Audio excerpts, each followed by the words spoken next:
Advancing the cause of liberty takes more than just coming up with ideas. It means making them happen. This is Society and the State. Life, liberty, and your pursuit of happiness.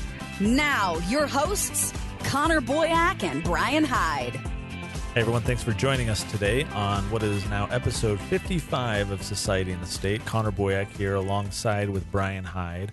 And we're bringing on a guest today who, not unlike myself, is a internet entrepreneur and marketer in a completely different realm, but also a liberty-loving guy. We're going to talk today about net neutrality with Brad Green. Brad, thanks for joining us today. Hey, thank you, Connor. It's cool to be able to be on these podcasts with you. Thank you. Well, Brian and I appreciate you coming on and want to talk to you about this topic that's been very controversial of late. And honestly, within the so-called liberty community, I've seen a bit of a split. What's funny to me is that over the weeks that this has been gearing up in the public realm, I have been asked many times what my position is, what Libertas' position is, and so on and so forth. And I haven't really had one. Net neutrality is not something that I've really heavily focused on or paid attention to or cared about or spent time thinking about. And honestly, I'm perplexed when I see such a division among many within the liberty movement. So let's take a step back. A lot of our listeners have probably heard of the term. In your own words, would you define what net neutrality means? And then let's use that as a starting point for the discussion. Okay, so my understanding of net neutrality, I've been watching this for a number of years. They talked about it, 2 or 3 years ago, and I didn't know that anything had actually happened. But apparently there were some regulations that went into place during the previous presidential administration that had created some restrictions for internet service providers or ISPs, wherein they were unable to use competitive means to upcharge or somehow filter or define the traffic that goes to and from certain parts of the internet. And something really clear that a lot of the listeners may or may not understand, depending on their technical expertise, the internet isn't some magical thing out there. I mean, the internet is just someone else's computer. And, the cloud, there's T-shirts now, the cloud is just someone else's computer. And so the concern that people in the tech industry have is that they may not have access without paying premium service to some of the features that they enjoy, things such as the torrent network, Tor, the dark web, some of their premium content like Netflix, which is heavily bandwidth intensive, data mining with like Bitcoin and Ethereum and Litecoin and all of those, and so they're concerned. And my understanding, the reason why there's division in the tech market especially is because realistically we've been trained, taught, and educated to be socialists, and so we don't trust competition. We don't understand it. And we don't realize that while sometimes government regulations are well-intentioned, they commonly cause more problems than they solve. So it's interesting you point that out because my view, not very well informed, as I say, I haven't really looked deeply in this issue, which is why I appreciate the discussion, is that the desire of many people is to socialize the cost of their use of the internet among other people, rather than having to pay an increased amount in order to stream Netflix 24/7 or mine Bitcoin or do heavy gaming all the time or whatever, right? That they just want to be able to pay a predictable fee, same as everybody else. So is this really an argument for or against socialism? Is that really all net neutrality kind of boils down to?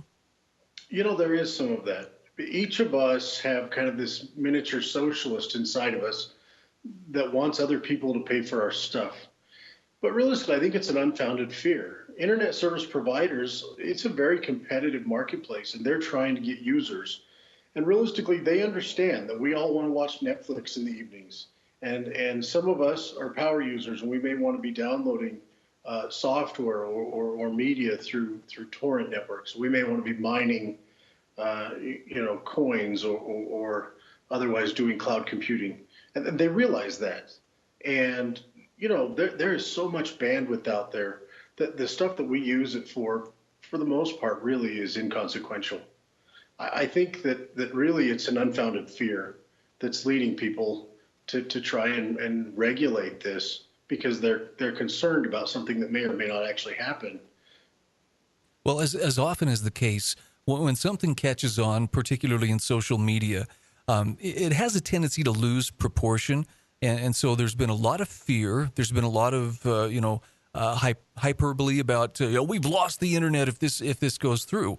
But I'm not a techie either, Brad. So I have to have things boiled down into simple, easy to understand things.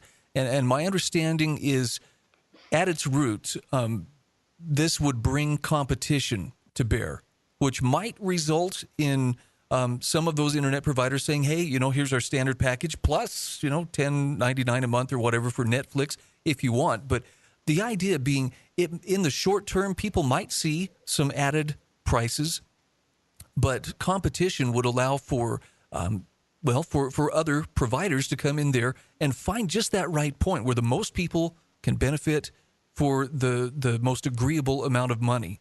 Am I even close to what the actual situation is? Well, yeah, absolutely. I mean, you make me think about, there's another industry that's had a similar thing happen, and that's the airline industry.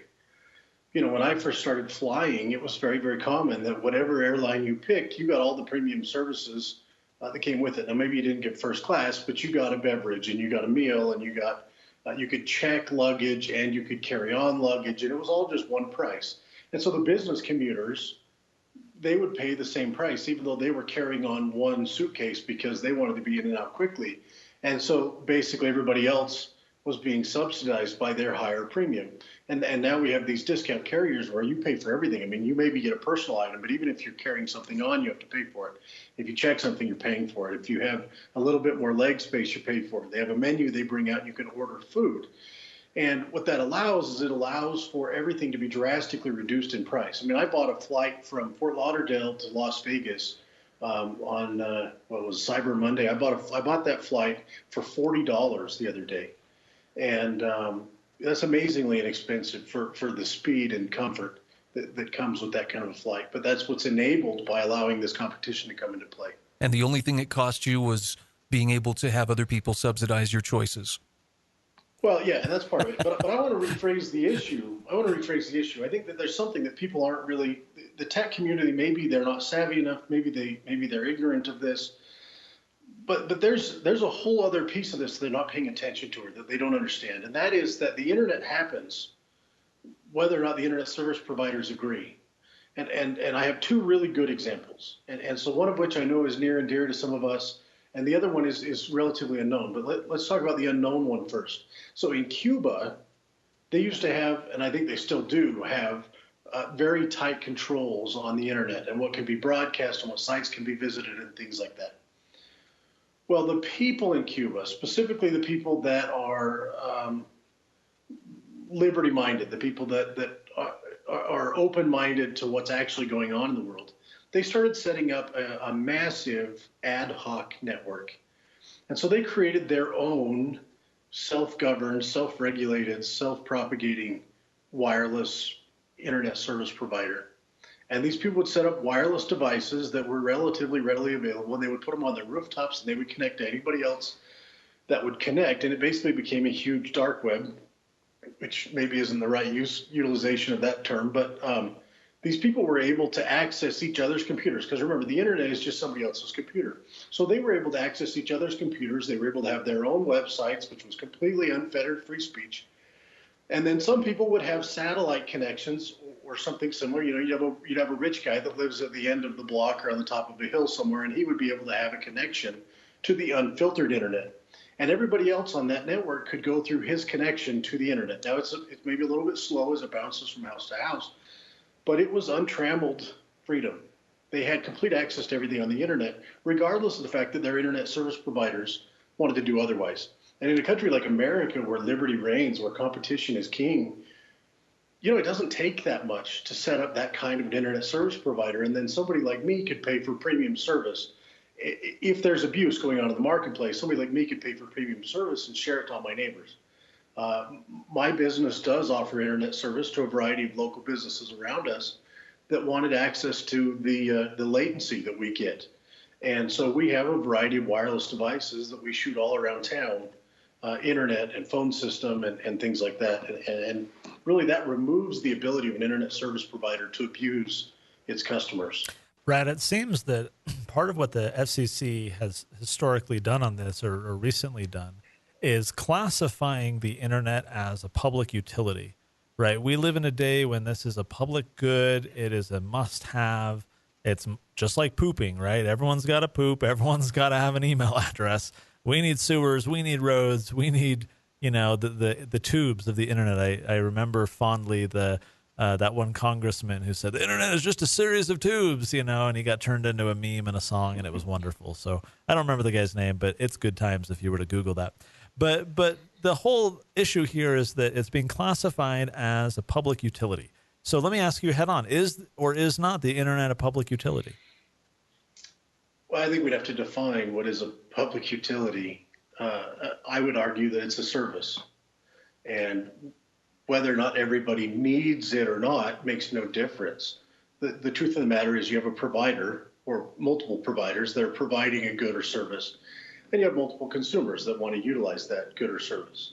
And regardless, it used to be, the challenge is that there are a bunch of old fogies in Washington, D.C., and what they think is that the internet comes in a cable buried in the ground, and they don't want to have to bury 20 fiber optics cables next to each other. Mm-hmm. What they don't realize is that I can get 1.3 gigabit internet from building to building wirelessly for $2,000.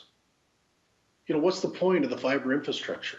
They don't understand that this mesh network of radio waves is going to completely interconnect the entire world without the infrastructure that would normally constitute a public service that, or public infrastructure. You look at a lot of places through Africa where they completely lack the infrastructure to install copper and lines and so forth. They completely skipped landline phones and went to cell phones, right? Now everything is wireless. You have a much lower upfront cost and barrier to entry.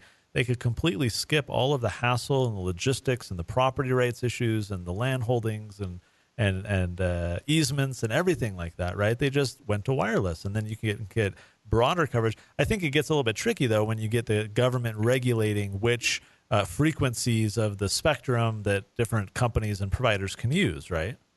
Of course it does. But government regulation, while it may have godlike power attached to it, it has no legitimate moral authority inherently in and of itself, and so it's what's the word for it? You can end run it, you can get around it, and that was the other example I wanted to give. So there's another instance. We talk about the practicability of net neutrality and how can they really stop us.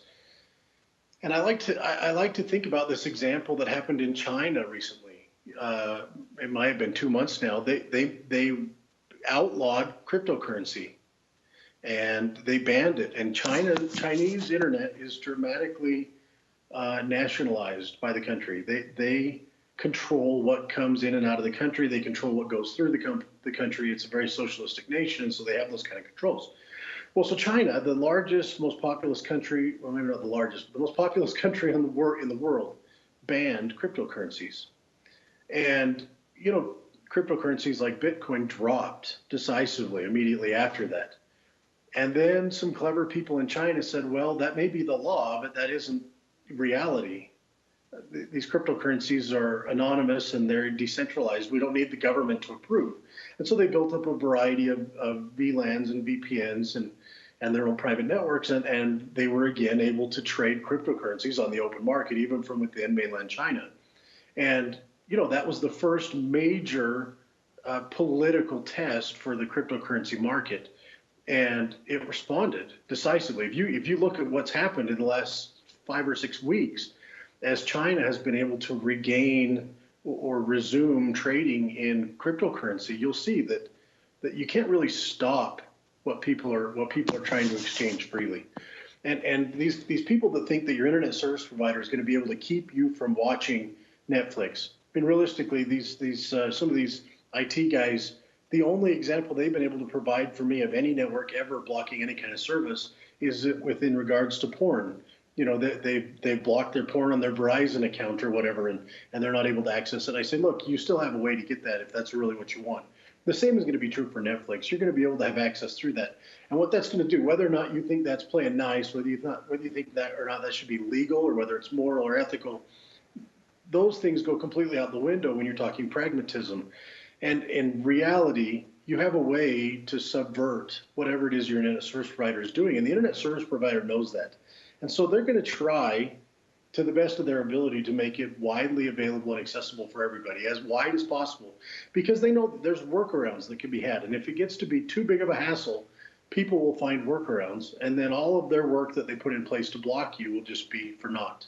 Well, and they know that the demand is there, right? If they ban Netflix on their service, then chances are they're not going to get very many subscribers, and that's what competition is all about. If they want to do that, great. Let's see how many people want to sign up for a throttled service that bans a lot of popular websites, and see how many people sign up. Maybe some will. Maybe there will be a parental control ISP, right, that bans a lot of these things. And great, you get a ton of people sign up. But I think the argument here, right, at the end of the day is there needs to be more choice. And right now, with kind of these standardized benign packages of full and open access, where you have these monopolistic tendencies from the big companies, you're discouraging competition, you're discouraging innovation, upstart competitors from trying to come into the market, compete. At the end, I think a lot of people want to preserve the early days of the internet, the status quo, the wild, wild west, and they have a lot of fear of what an uneven provision of services from ISPs would look like, because we haven't really had to deal with that. I think you completely that point specifically is the point in this discussion, and that is that when government regulates things, it's only the big companies that benefit, and everybody's worried about Comcast and everybody's worried about CenturyLink, because they're so big, they're mammoth companies out there providing internet. And they're concerned that those companies are going to be abusive in the marketplace. The challenge is it's those companies particularly that have the power over the political machine. You see, it's the big companies, the wealthy companies, the ones that, wouldn't even miss $1 million or $2 million here or there. It's those companies that are able to find the corrupt politicians and bribe them and buy them and change the laws specifically to meet what they want. And those laws and regulations push out the competitors that make the marketplace fast, agile, inexpensive, and very valuable. And, there's an ignorance in the trust of the government. When you go to the government, you say, hey, look, I want you to protect us from these things. The big companies can capitalize on that extra power that we're giving to government. And so it's foolish. And that's why I keep using the word ignorance. Anybody that's looked at any market that the government has regulated, you'll find that the big companies win when the government regulates a market. Look at Big Pharma. You see how the war on drugs has dramatically changed the nature of substances. You look at the automotive industry, and you see how all these safety regulations have come into play, and now there's virtually no small automakers. Virtually every industry, the more regulation there is, the less small businesses there are, keeping the big businesses accountable to the marketplace. Okay, so it sounds like one of the things we have to work on is getting over that indoctrination that's drilled into us from a very young age, that anything that's not under the government's control is somehow, by definition, out of control. People do not trust the marketplace unless they open up their mind and they're able to see the reality. So, and I think that's inherently a problem in our culture, and it's probably very much a problem of our educational system. And that's why I like what you guys are doing with this Society in the State initiative, is because the point is educate the people, because the people everybody wants what's best for them and their loved ones. And if you can educate them, you can show them what actually exists and how things actually work, it's empowering. And to that end, Brad, I think we've done a pretty good job today of not trying to make the case that there's only one right side and this is, the side everybody should be on. But when it comes to understanding this issue better, are there any sources you have found that give a more complete picture than others, or that you would recommend our listeners turn to if they want to better understand the whole issue of net neutrality?